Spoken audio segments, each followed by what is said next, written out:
It can be seen that in factual causation, where there is single cause but for test is applied, whereas when there is multiple causes, test for of material contribution is applied.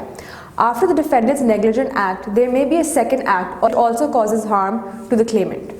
The second act may be sufficient to break the chain of causation between the defendant's act and the damage to the claimant. Second act is known as a new intervening act or known as novus actus interveniens. If there is established, the defendant is not liable for the second act.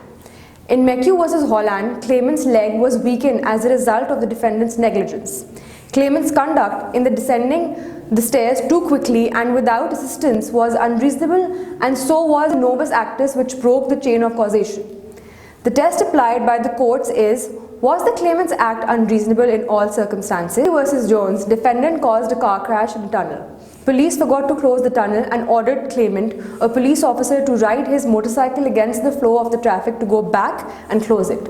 Claimant was injured in carrying out the instruction. The police inspector, by not closing the tunnel and sending Knightley in the wrong way, had committed a new intervening act and was negligent.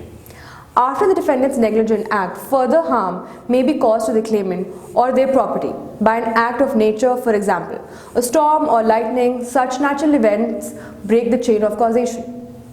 After establishing that the defendant is the factual cause of the harm, it needs to be established whether he is the legal cause too. The test here is the test of remoteness. In Wagon vs. Mount, due to the defendant's negligence, oil was spilled from a ship, which caught fire, damaging the claimant's property. Defendant was not liable for the claimant's loss because the consequent losses were not reasonably foreseeable to the defendant at the time of his breach of duty. To be recoverable, damage must be reasonably foreseeable. The thin skull rule: if harm to C was reasonably foreseeable, consequence of the defendant's negligence, defendant will be liable for the full extent of that harm, even though the harm is much more claimant's inherent vulnerability. The rule protects the vulnerable claimant.